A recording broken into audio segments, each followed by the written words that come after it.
잘 주무셨어요? 반갑습니다. 오늘 이제 네 번째 강의 시간이 되겠습니다. 총 이번에 살렘 학교에서 8시간을 여러분들과 함께 공부를 하기로 되어 있는데 이제 반환점을 도는 것 같습니다.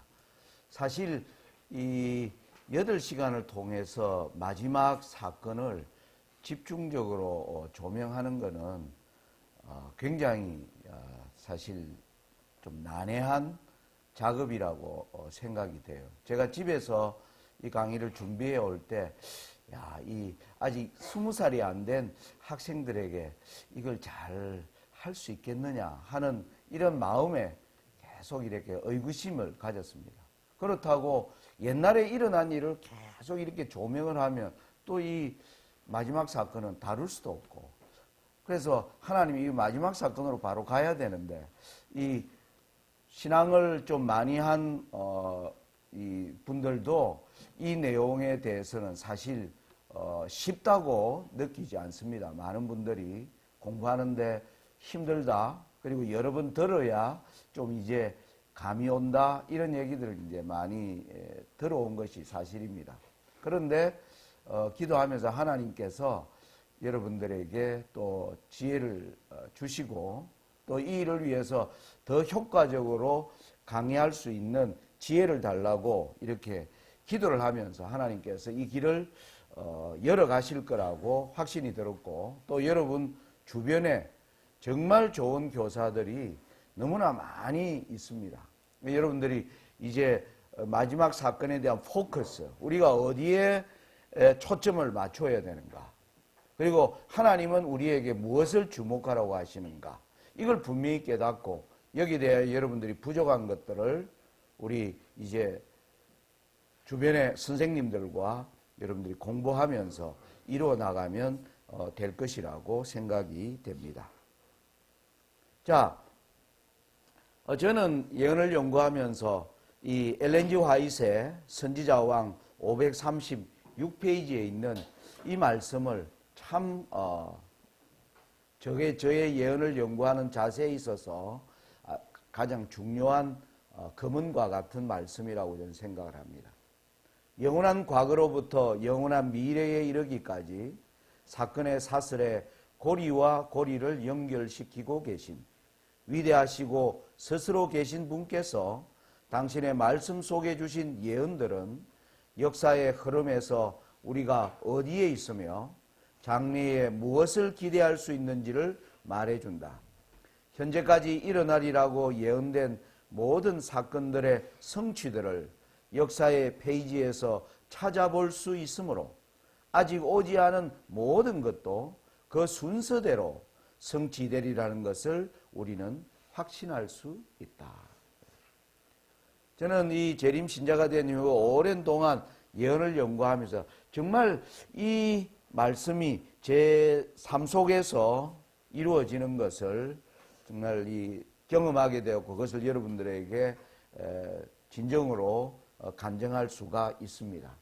하나님 이 세상에서 일어난 일들, 2500년 전, 2000년 전 다니엘과 요한에게 주셨던 그 말씀들이 우리의 지난날의 역사에서 어떻게 그대로 이루어졌는가를 찾고 연구하고 알리는 것은 정말 귀한 경험이었고, 또 그것을 통하여 하나님께서 믿음을 배가시켜주는 것을 알게 되었습니다. 이 내용은 여러분 보십시오. 1798년 이전에 땅에서 일어난 일들을 다 자세히 너희들은 탐구해보라. 그 이후에 하나님이 하시는 말씀은 하늘에서 일어나는 일들인 겁니다. 이건 우리가 보려고 해도 볼 수가 없습니다. 여러분 돈을 많이 벌고 뭐 어떤 역사적 흔적을 찾고 시간과 노력과 자금을 다 투입해서 연구한다고 하늘에 있는 것들을 우리가 찾아낼 수가 없습니다.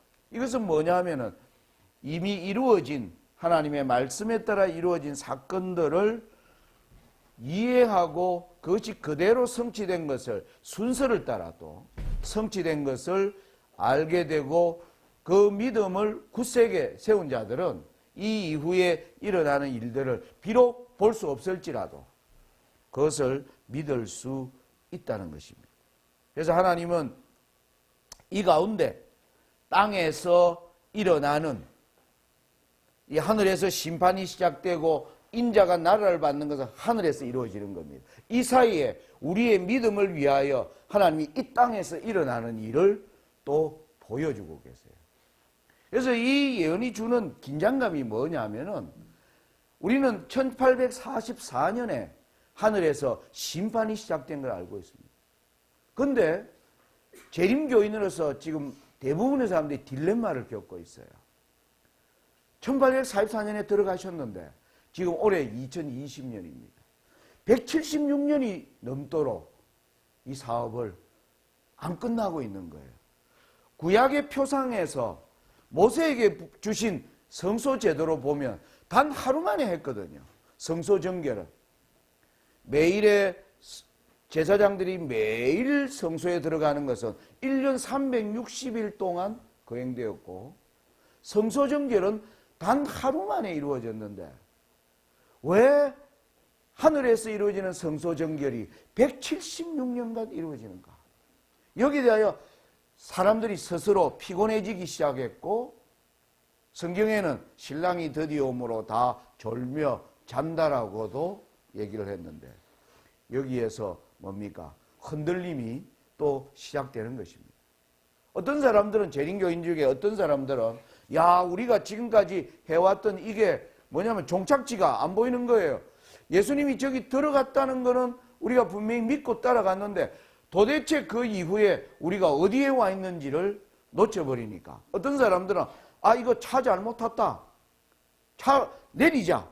저는 최근에 이상구 박사라든지 수많은 이런 일들이 일어나는 것은 저는 그런 현상이라고 봅니다. 예수님이 들어가셔서 그 일을 우리가 그것이 어떻게 지금 진행되고 있는지를 볼 수 있고 이해할 수 있다면 이런 일은 일어나지 않을 것입니다. 그런데 분명히 176년에 들어갔다고 믿고 따라왔는데 놓쳐버린 거예요. 여러분 재림은 아무도 안 가본 곳, 처음 가는 곳을 여행하는 것입니다. 여러분 처음 가는 곳을 가려면 뭐예요? 안내해 주는 사람을 잘 주시하고 따라가야 됩니다. 그죠? 앞에 어떤 사람이 내 따라오시오 하고 차로 가서 나도 따라가는데 가다가 뭐 좋은 게 있을까 그 쳐다보다 보면 그 사람은 어디로 가 있습니까? 사라져 버렸습니다. 재림교회가 저는 우리 재림 신자들이 지금 이 위기에 처해 있어요. 예수님 따라가다가 뭡니까? 세상이 주는 쾌락, 세상이 주는 멋진 자본주의가 만들어주는 놀라운 세상을 속아서 거기에 정신을 팔다가 뭐 했느냐면 예수님을 놓쳐버렸어요. 예수님을 놓쳐버린 거죠. 그 예수님을 다시 찾는 방법은 뭡니까? 저는 이 때를 기다리는 짐승을 하나님이 저는 이 여기에서 우리를 위해서 하나님이 이 땅에서 일어난 일을 다시 보여주시는 것에 대하여 제가 예언을 연구해서 참 감사를 드립니다.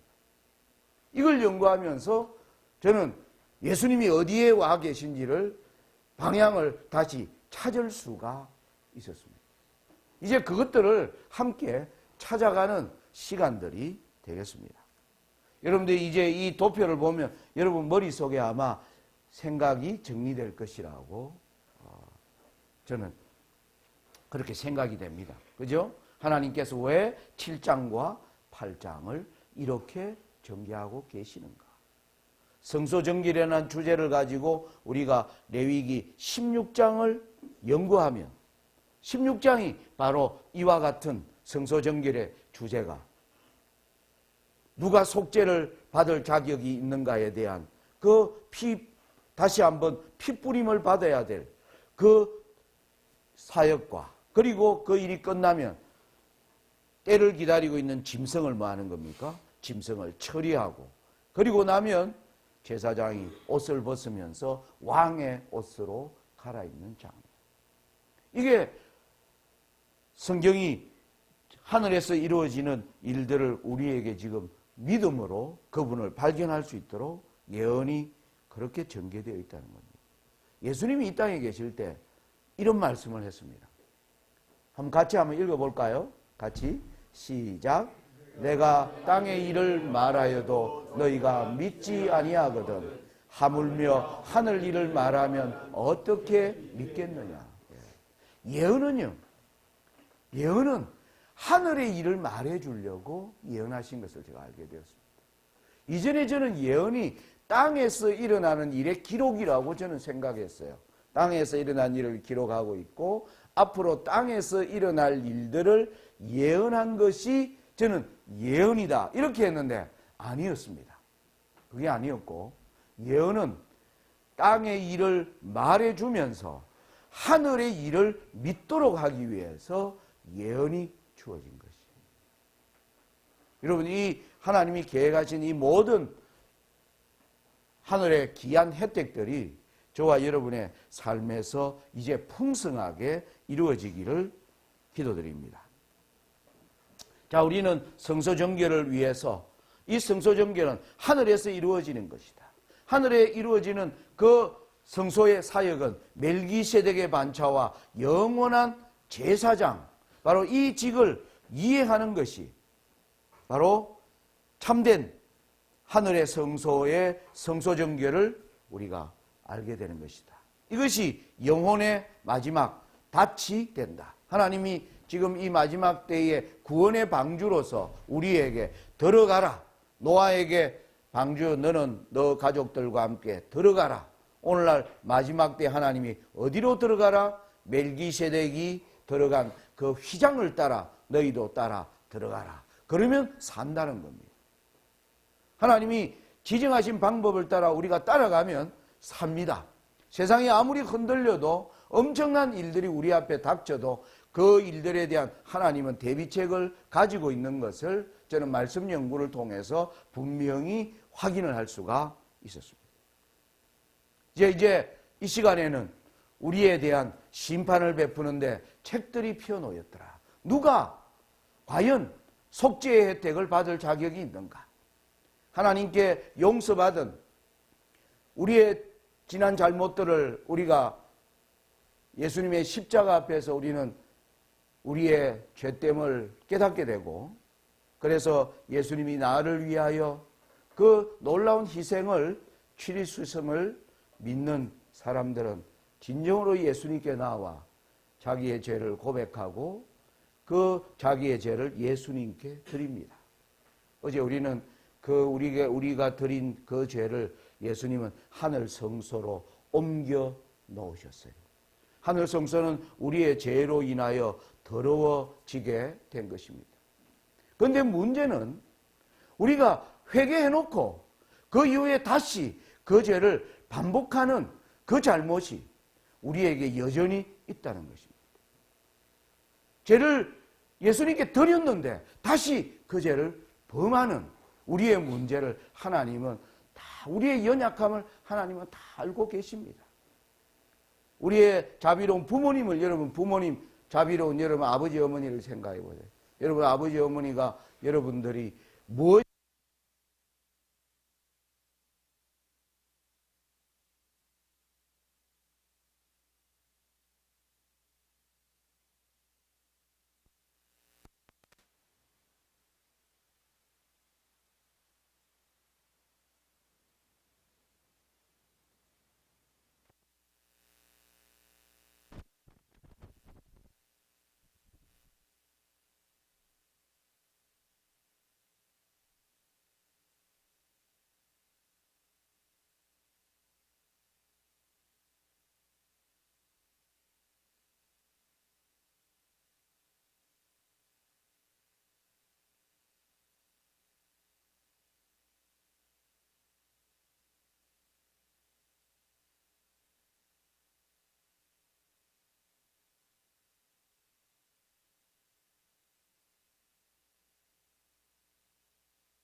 놀라운 지혜가 그것입니다. 인간을 구원하기 위해서는, 인간에게 생명을 주기 위해서는 메시아가 뭡니까? 우리에게 생명을 제공할 수 있는 분이 메시아가 되어야 돼요. 생명을 제공할 수 있는 분이 오셔야 돼요. 그러면 누가 와야 됩니까? 하나님이 와야 되는 거예요. 생명을 창조하신 하나님이 메시아가 되셔야 되는 거예요. 그런데 문제는 이 메시아는 인간의 자리에서 아담의 실패를 왜요? 그것을 이겨내야 합니다. 그러니까 하나님이 아무리 인간이 됐다고 해서 누가 그를 인간이라고 하겠습니까? 하나님이 인간이 됐다 해도 우리는 그분을 향해서 뭐라, 당신은 하나님이시지 않습니까? 우리와 같은 인간이 아닙니다. 라는 그 문제를 하나님은 해결하셔야 돼요. 그게 뭐냐면, 아들아, 너가 메시아로 가야 되겠다. 그런데 너는 전혀 신성으로 가지고 있는 그것을 전혀 버린 채로 살아야 돼요.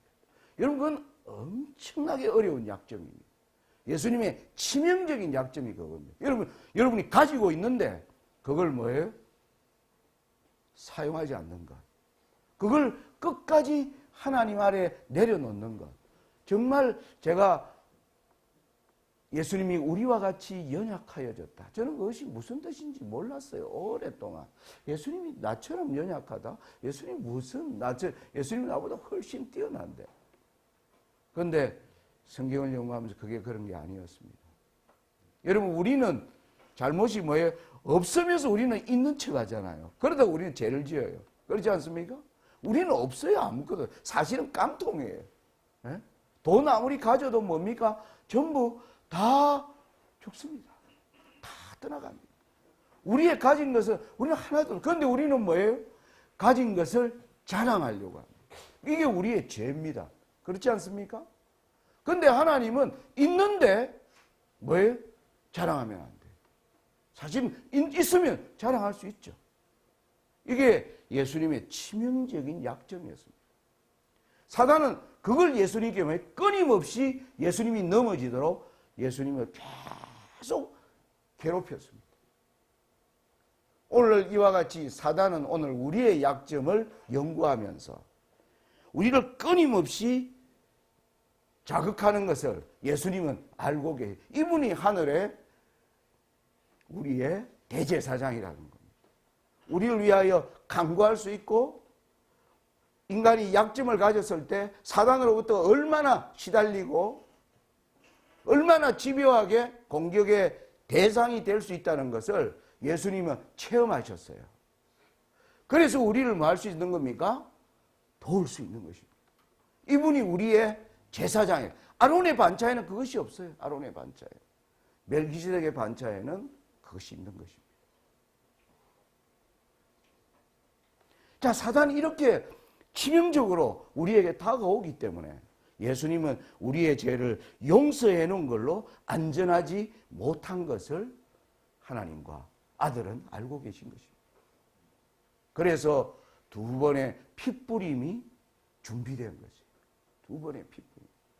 여기에 예수님이 우리가 용서받은 우리를 완전한 사람으로, 사단으로부터 공격으로부터도 넘어지지 않는 이런 사람을 만들어 가야 되는 그 시간에 각자가 필요되는 거예요. 거기에 어떤 사람들은 뭐예요? 다시 넘어지고 하면서 예수님이 그 일을 처리하는 것이 뭡니까? 심각한 장애가 생겨난 거죠. 예수님이 176년 전에 지성소 들어가셔서 지금 이 사역을 끝내지 못하시는 것은 오늘 저와 여러분에게 문제가 있다는 겁니다. 우리가 고백한 그 죄를 다시 반복하고, 어떤 경우에는 그 죄를 좋아해서 살아가는 사람들도 무수히 교회 안에 많은 현실입니다. 그러면 우리는 마지막 때 누가 예수님의 그 속죄의 공로를 받기에 합당한가라는 이 조사에서 우리는 어떻게 그것을 통과할 수 있을 것인가? 이제 우리는 그것을 위하여 성경을 자세히 살펴보아야 하겠습니다. 여러분, 마태복음 22장에 보면 이런 말이 나옵니다. 천국은 마치 자기 아들을 위하여 혼인잔치를 베푸는 어떤 임금과 같으니. 사실 이게 번역이 잘못되었습니다. 헬라어 성경으로 보면 헬라어에는 혼인을 혼인식과 잔치로 나누어서 표현하고 있어요. 혼인식은 헬라어로 가무스라는 단어로 되어 있고요.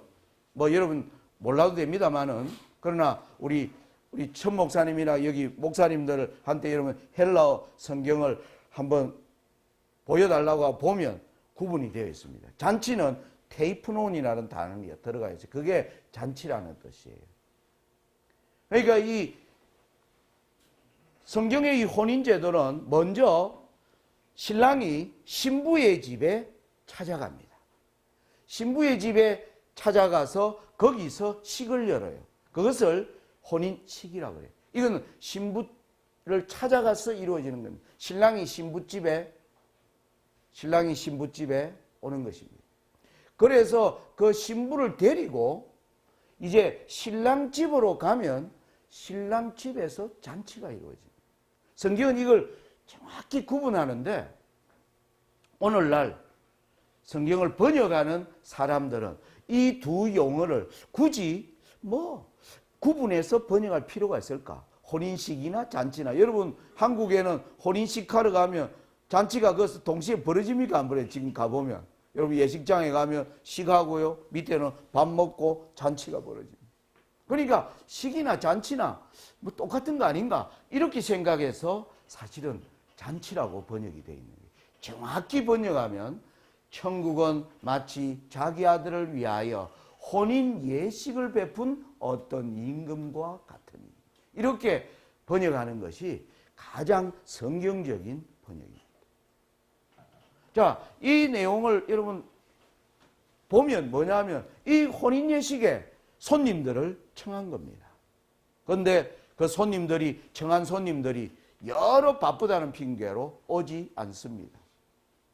그랬더니 임금이 그 자기 아들을 혼인식은 이루어져야 되는데 손님들을 이제 종들을 보내서 사거리 길에 가서 손님을 아무래도 누구라도 청하여 오라 하니까 나중에 종들이 와서 손님이 가득 찼습니다 라고 보고를 하자 왕이, 아니 그 보고를 듣고는 왕이 그럼 예식을 시작하는 게 아니라 왕이 친히 나와서 그 손님들을 조사하는 것이에요. 왕이 준 예복을 입었는가 입지 않았는가.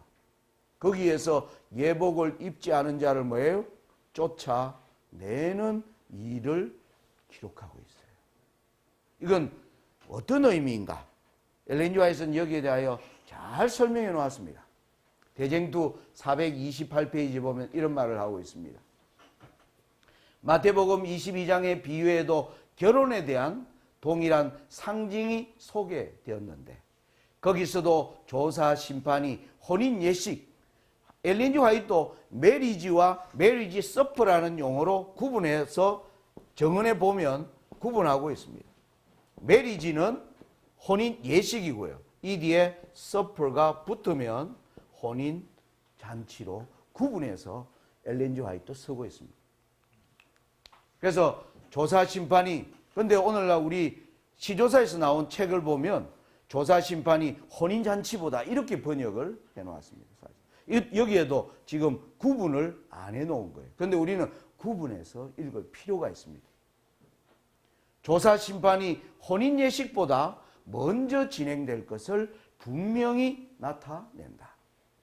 혼인 예식이 있기 전에 왕이 먼저 와서 모든 사람이 다 예복, 곧 어린 양의 피로 씻어 깨끗하게 된 품성의 옷을 입고 있는지를 알기 위하여 손님들을 살펴보게 된다.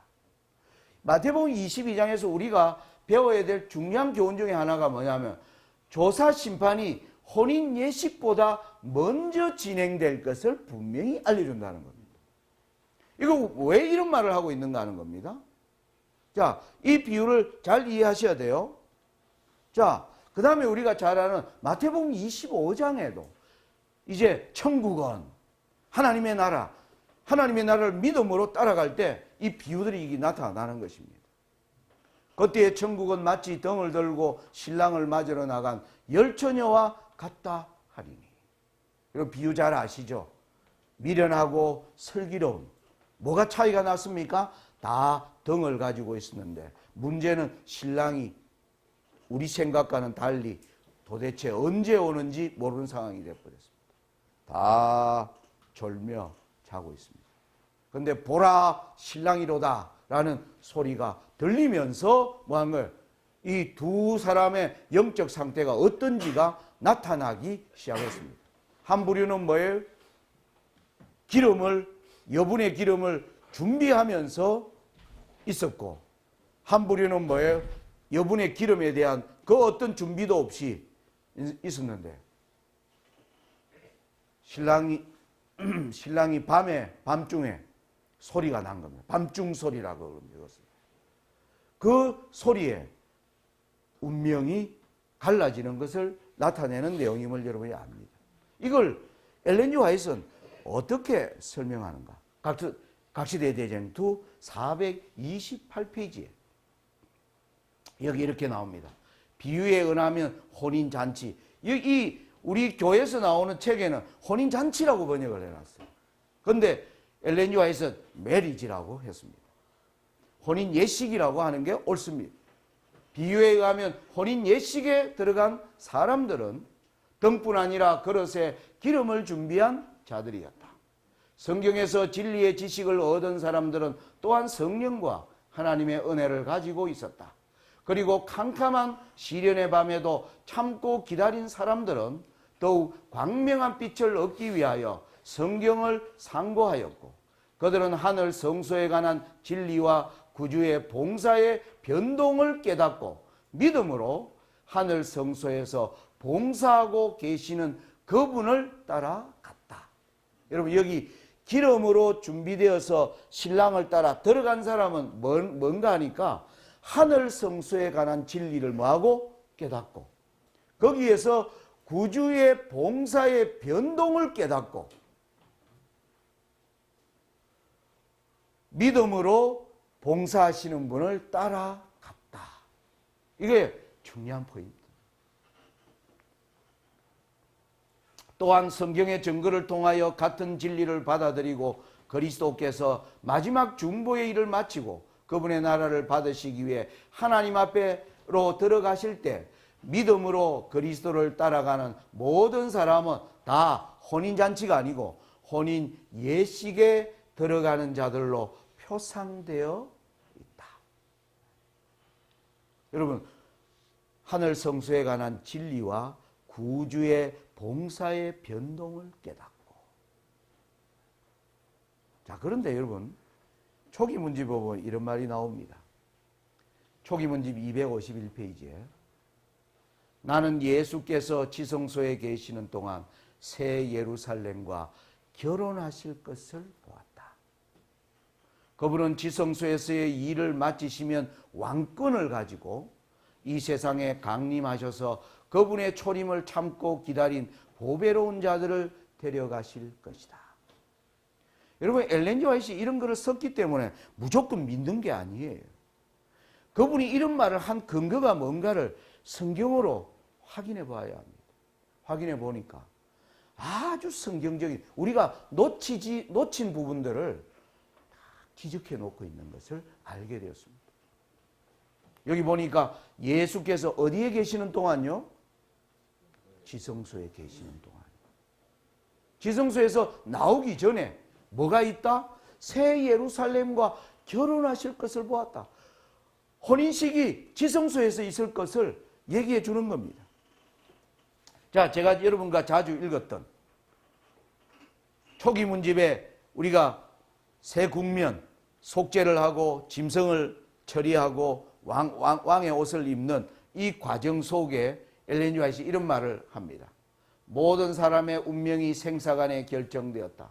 예수께서 성소에서 봉사하고 계시는 동안 죽은 의인들과 살아있는 의인들에 대하여 심판이 행하여졌다. 그리스도께서는 그분의 백성들을 위하여 대속하시고 그들의 죄를 도말하심으로 인하여 그의 왕국을 받으셨다. 그리고 왕국에 살 거민들이 결정되었다. 그러면서 어린 양의 혼인이 이루어졌다. 이렇게 써놓은 거예요. 제가 옛날에 이 책을 읽다가 여기 이 말을 하면서 왜 어린 양의 혼인이 이루어졌다는 표현을 이분이 왜 하고 있지? 제가 이해가 안 됐습니다. 다니엘서에 보면 여러분 우리는 다니엘서 이걸 알 수 있습니다. 다니엘서 우리는 마지막 때에 심판이 시작되고 짐승이 등장하고 왕의 옷을 갈아입는, 그런데 거기에 혼인이라는 이런 내용은 전혀 개념이 없거든요. 그런데 엘렌 지 화이트는 어린 양의 왕국에 살 거민들이 결정되면 어린 양의 혼인이 이루어졌다. 이렇게 표현하고 있는 겁니다. 그래서 제가 무슨 뜻일까? 그런데 이 질문이에요. 어린 양의 혼인식은 무엇을 의미하는가? 그런데 요한계시록이 이게 여기에 대하여 구체적으로 대답하고 있는 것을 보았습니다. 다니엘과 계시록이 뭐 하는 겁니까? 연결되고 있는 것을 보여주는 것입니다. 계시록 19장 7절에 보니까 이런 말이 나와요.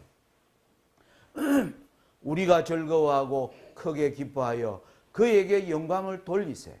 어린 양의 혼인 기약이 이르렀고 그 아내가 예비하였으니.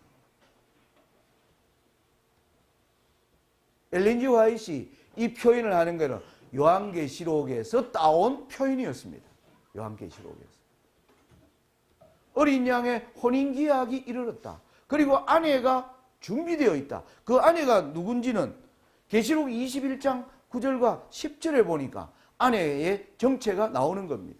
이리 오라 내가 신부 곧 어린 양의 아내를 너게 보이리라 하고 성령으로 나를 데리고 크고 높은 산으로 올라가 하나님께로부터 하늘에서 내려오는 거룩한 성 예루살렘을 보이니. 여러분 여기에서 신부가 예루살렘인데, 그러니까 엘렌 지 화이트이 이 모든 걸 종합해서 뭐예요? 나는 예수님이 지성소에 계실 동안 예루살렘과 결혼하실 것을 보았다. 아주 성경의 곳곳을 연결한 놀라운 선지자의 정언이 분명한 겁니다. 여러분 여기서 이 요한계시록을 쓴 요한이 이후에 요한복음을 씁니다. 요한복음이 사실은 요한계시록보다 후에 기록되었습니다. 왜냐하면 밤모섬에서요, 요한은 자기가 죽기 전에 예수님이 올 거라고 처음에 믿었어요. 그런데 자기와 함께한 다른 사도들이 다 죽고요, 자기만 살아있을 때에 이 요한은 죽지가 않았어요. 로마가 요한을 어떻게든 했는데 하나님이 극적으로 이적으로 요한을 계속. 그런데 로마가 이 요한을 처리할 수가 없는, 그래서 아무도 없는 밤모섬에 그냥 데려다 놓았어요. 그랬더니 그 기간에 뭐예요? 재림에 대한, 아마 요한이 그 밤모섬에서 어떤 기도를 드렸겠어요? 외로움 가운데 처음에는 아마 슬퍼하였는지 모르겠지만 저는 이렇게 기도드렸어요. 예수님의 제자들 다 죽고 저만 남았습니다. 내가 반드시 속히 오리라고 하신 그 예수님은 언제 그러면 이루어지는 것입니까? 그때 주의 날에 하늘이 열린 것입니다. 재림에 대한 여러 그림들을 쫙 보게 됩니다. 계시록을 기록했습니다. 그가 그 이후에 나왔습니다. 그는 에베소에서 살다 죽은 걸로 기록해요. 거기에 있으면서 뭐예요?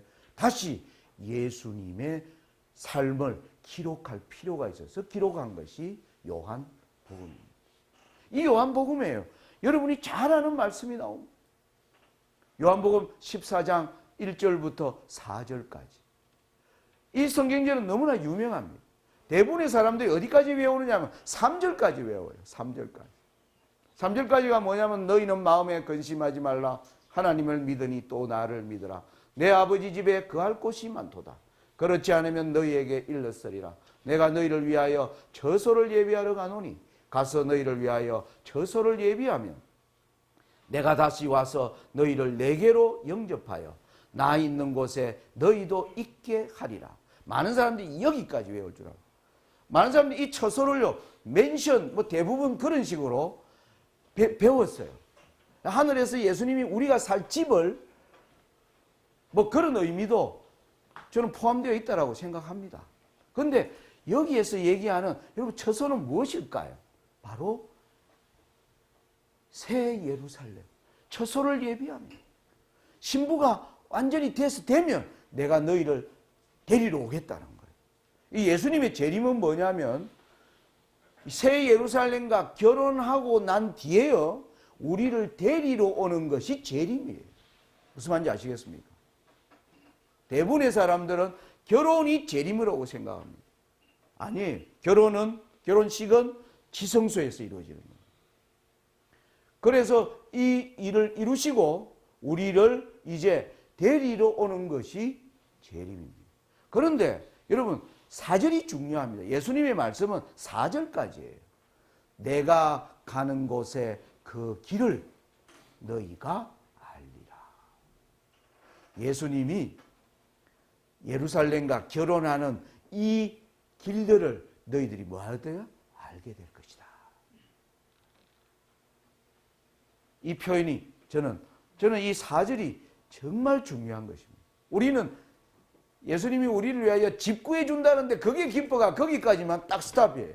그런데 그 다음은 너희가 그 길을 알리라. 예수님이 어떠한 과정을 통해서 다니엘서에 보니까 자 결혼식이 어떻게 이루어지는가 여러분 우리가 추적할 수 있는데 여기서 먼저 그러면 성경이 말하는 어린 양의 혼인식은 무엇을 의미하는가? 바로 예수님이 영원하신 나라를 받아 새 예루살렘과 결혼하기 때문에 우리를 영원히 살게 할 그 나라를 받으시는 것을 어린 양의 혼인식이라고 부르는 겁니다.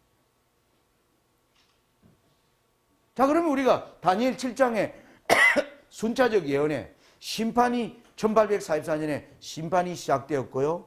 그 후에 짐승이 등장을 합니다. 그리고 인자가 나라를 받는데 이게 뭐예요? 어린 양의 혼인 시김을 우리가 알 수 있는 것입니다. 이 요한계시록을 이렇게 우리가 연결하는 겁니다. 심판이 시작되고 때를 기다리는 짐승이고 인자가 나라를 받는 것을 요한계시록은 어린 양의 혼인 시기라고 말하고 있는 것입니다. 자, 그러면 우리가 구속의 표지판. 자, 예수님이 십자가에 달려 돌아가시는 예언에 있었습니다. 그죠? 예언을 하고 이때에 예수님이 뭐라고 기별을 때가 찼고 하나님 나라가 가까웠다. 이렇게 정언했습니다. 1844년이 다가오자 계시록 14장 7절에는 그의 심판하실 시간이 가까웠다. 이렇게 외쳐주는 겁니다. 그런데 또 하나의 표지판이 더 있는 것입니다. 또 하나의 표지판. 저는 예언을 연구하면서 이 표지판이 있는 것을 인하여 너무나 감사했습니다. 이 표지판은 뭐예요? 어린 양의 혼인 기약이 이르렀고라는 표지판입니다. 이게 가까웠다라는 것입니다. 이걸 보면 목적지가 드디어 뭐 하는 겁니다. 보이는 겁니다. 여러분 먼 나라를 알지 못하여 여행하는데 목적지가 나타나는 거예요. 우리는 1844년에 예수님이 지성소 들어가면서 바로 목적지가 나타날 줄 알았어요. 그런데 176년이 지나가면서도 예수님이 도대체 어디쯤 와 있는지 사람들이 지금 표류하고 있는 것입니다. 목적지에 대한 의식이 사라져 버렸어요. 제가 예전에 중국에 있을 때 그런 경험을 한 적이 있었습니다. 한때 97년 여름에 삼육대학교에서 동아리가 몽골의 한 학생이 삼육대학에 공부를 하러 와가지고 여름방학에 자기 집으로 가면서 이제 학생들에게 야 우리 집에 와라. 우리 집에 오면 몽골의 그 초원에서 거기 어린아이들도 너무나 많은데 너희들이 거기서 좋은 어떤 아이들을 위한 프로그램을 할 수 있을 것이다 하고 달랑 종이 쪽에 자기들이 있는 역에서 전화를 하면 한참 기다리는 버스가 나오고 그 버스를 타고 어디 내리면 우리 아버지가 있는 그 초원에 도착한다. 그 정보만 갖고 저를 찾아왔어요. 한 30명이 저희 집에 왔었습니다. 1997년 여름에. 제가 그 당시 중국 간지 1년이 채 안 돼가 중국말이 굉장히 어눌했어요. 근데 나보고 그거 데려다 달라는 거예요. 근데 생판 저도 알지도 못하고, 근데 그 당시 중국은요, 굉장히 낙후되어 있었습니다. 종이에는 베이징에서 기차를 타면 된대요. 베이징에서 표를 사는데, 표 사는 사람들 이 기차역을 물으니까 이 기차역이 있기는 있는데 어디쯤 있는지 자기도 모른대요. 아주 촌이에요. 기차를 탔습니다. 그 청년의 말은 한 18시간 기차가 올 거라고 그랬어요. 근데 기차가 중간에 고장이 나버렸어요. 28시간을 가지 않았습니다. 28시간. 말은 안 통해요. 시골 사람과 어눌한 중국말로 물으니까 시골 사람들이 제 말을 못 알아듣고 저는 그 사람들 말을 못 알아들었습니다. 아주 난감해졌습니다. 같이 있던 청년들은요, 전부 뭐였습니까? 이제 여행이 길어지니까요. 전부 다 녹초가 되어버려요. 와, 이거 어떻게 된 거야? 장로님 언제 도착해요? 이러면서. 에? 목적지에 대한 의식이 사라져요. 그리고 몇 정거장이 남았는지 저도 몰라요. 이게 언제 나타날지. 저도 막 졸음이 오고, 저는 그때 잘 수가 없었습니다. 계속 기차가 졸다가 기차가 섰다는 느낌만 되면 보는 거예요. 혹시 그 역인가? 그런데요, 졸다가 저도 그때 정말 기도 많이 했습니다. 이 청년들이 저 믿고 따라왔는데 이 안내자가 완전히 이게 엉망인 거예요. 아무것도 해줄 수 없는 겁니다. 정말 난감했어요. 기도할 수밖에 없어요. 하나님, 얘들을 어떻게 좀 데려다 줘야 될 거 아닙니까, 이거? 여기까지 왔는데. 그런데 뭐 하는 겁니까? 졸다가 딱 봤는데 뭐예요? 다음 정거장에 그 기차역 간판이면 나온 거예요. 여러분 어땠을까요? 제 심정이.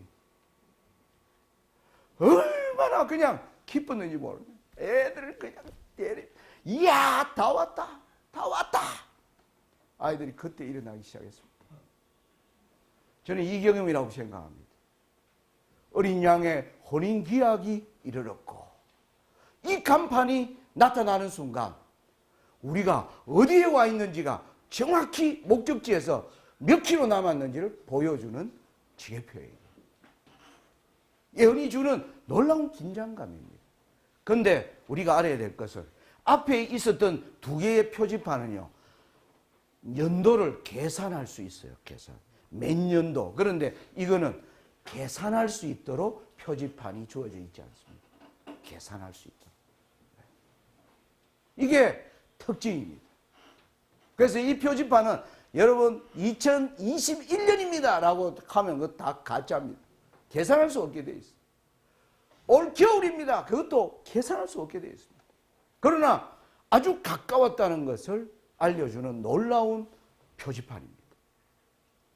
그걸 이제 확인에 들어가는 그 작업이 필요한 것입니다.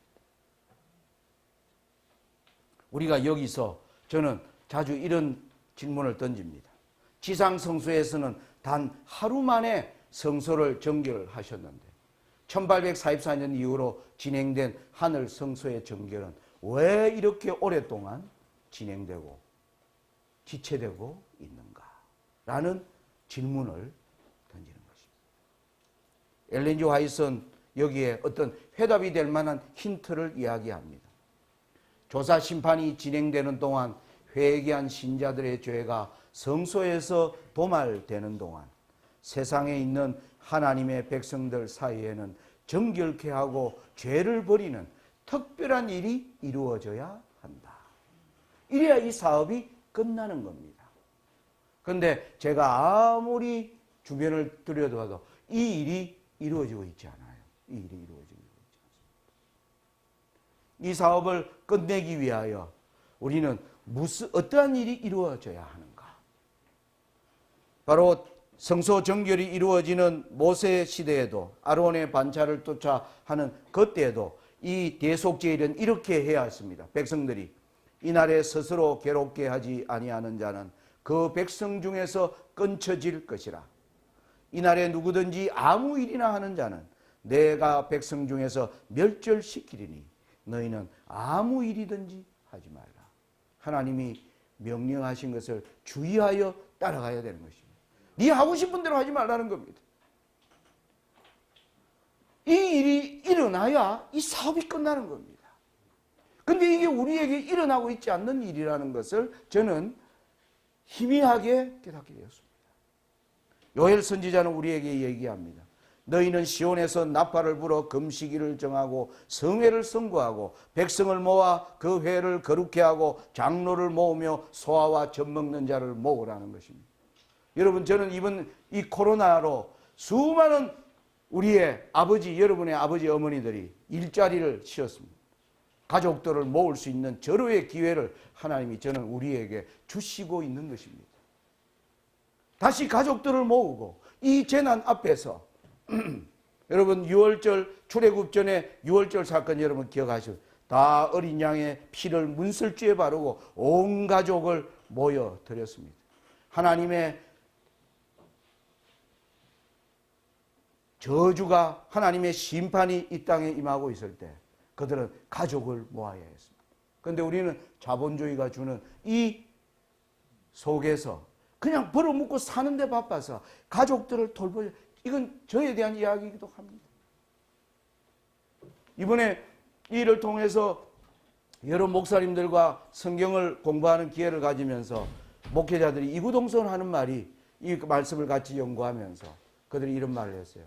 장로님, 목회를 하면서 사실 가족을 버렸었습니다. 목회를 한다면서 가족은 내팽개쳤습니다. 이걸 잘못된 걸 하나님 알게 해주셨습니다. 지금 하나님은 우리에게 이 재앙을 통해서 이 말씀을 연구하는 하나님의 백성들에게 너희가 지금 온 가족을 모으고 하나님의 거룩한 말씀 앞에서 우리가 어떻게 준비돼야 하나님 앞에 그 앞에 설 수가 있겠는가? Who can endure the day of his coming? 그의 오시는 날을 누가 감당할 수 있을까? 이 앞에 지금 서들어가시기 위해서 하나님이, 코로나는 하나님의 일은 모두가 양날의 칼입니다. 믿지 않는 자에게는 하나님의 저주가 임하니고 믿는 백성에게는 다시 자신을 돌아볼 수 있는 기회를 주시는 양날의 칼을 가지고 하나님은 항시 일을 하시는 분이십니다. 거기에서 우리는 어떠한 자리에 서 있을 것인가? 아주 중요한 시기를 우리가 지금 통과하고 있는 것입니다. 여러분, 이제 그러면 아까 죄를 버리는 특별한 일이 이루어져야 된다 그랬는데, 우리가 여기서 조사 심판의 성격에 관하여 우리가 알아야 돼요. 조사 심판의 성격에 관한 성경적 근거, 그 몇 가지가 있습니다. 저는 바로 이 다니엘 7장 9절로 14절을 잘 이해하는 것, 그리고 욥기 1장 6절로부터 12절이 보여주는 내용, 스가랴 3장 1절로 10절이 보여주는 내용, 그리고 다니엘 7장 9절과 14절을 해석하고 있는 다니엘 7장 22절과 25절과 25절로 27절이 이 조사 심판에 관한 성경적 근거를 잘 설명하고 있는 것이라고 저는 생각을 합니다. 그런데 시간이 지금 많이 돼서 이 내용을 진행을 하면 중간에 끝낼 수가 없을 것 같습니다. 그래서 제가 조금 변경을 해서 아침 식사하고 난 이후에 이 문제를 자세하게 다루도록 하겠습니다. 이제 여러분, 우리가 다시 한번 공부한 내용을 생각을 정리를 해보면, 우리는 다니엘 7장에 나오는 하나님께서 1798년 이후에 세 가지 일, 이것은 순서대로 일어나는 일이에요. 하늘의 심판이 시작되고 이 땅에 짐승이 다시 등장을 하고, 그리고 인자가 하늘에서 나라를 받는 것은 어린 양의 혼인식이었습니다. 혼인식과 심판 사이에 짐승이 등장하는 거예요. 이 짐승은 이 땅에서 일어나는 일이에요. 우리가 눈으로 뭐 할 수 있습니까? 확인할 수 있는 것입니다. 이게 등장을 하면 여러분 우리가 레위기 16장과 모든 그림에서 보았는데 엘렌 G 화이트의 정언으로도 보았는데 조사 심판이 거의 끝나면 뭐 하는 겁니까? 이 짐승을 아사셀 염소를 처리하는 것입니다. 그래서 이 눈으로 확인할 수 있는 이 짐승이 등장해서 올라오면 조사 심판이 뭐 한다? 끝나는 때를 우리가 알 수 있는 것입니다. 하나님이 1844년에 시작을 우리에게 알려주셨고 이게 언제 끝날 것인가를 알 수 있는 것은 바로 이 등장하는 짐승을 연구하면 알 수가 있도록 되어 있습니다. 그런데 여러분 기억해야 할 것, 모든 앞에 있는 예언들은 다 시기를 계산해낼 수가 있었습니다. 계산할 수 있었어요. 그런데 이 이후에 일어나는 일은 계산할 수 없게 전개됩니다. 예수님이 마태복음 24장에 이런 말을 했습니다. 그날은 천사들도 모르고 인자도 모른다. 아버지 하나님만 아시느니라. 그렇게 얘기했습니다. 그러면서 중요한 말을 합니다. 무화과 나무의 비유를 배우라. 그 가지가 연하여 지고 잎사귀가 무성하여 지며 뭐예요? 바로 그 때를 알게 된다는 거예요. 하나님이 바로 무화과 나무의 비유로 그 일이 어떻게 전개되는가를 보면 이게 가까웠다는 것을 알도록 하나님께서 우리에게 예언을 전개하고 계신다는 것입니다. 자, 그러면 우리는 이 심판이 1844년에 진행되어서 지금 우리는 2020년을 지내고 있는데 이게 지체되는 이유는 하나님이 이 사역을 끝내시기 위해서는 우리 사이에서 특별한 일이 이루어져야 되는 거예요. 특별한 일. 엘렌 G 화이트는 죄를 버리는 특별한 일이 이루어져야 된다 그랬어요. 죄를 버리는 이 일이 무슨 일을 나타내는 것일까? 죄 안 짓자고 드디어 뭐 플래카드하고 머리에 띠매고요. 나는 앞으로 죄를 안 지을 거야. 이러면서 살라는 것인가? 뭘 하라는 것인가? 그걸 우리가 이해하려면 조사 심판의 성격이 어떤 것인가를 우리가 알아야 우리가 이 일을 제대로 진행할 수가 있겠습니다. 그래서 이 이후의 내용을 우리가 함께 공부하도록 하겠습니다. 우리 천세현 목사님 기도해 주시고 아침 집회 마치겠습니다.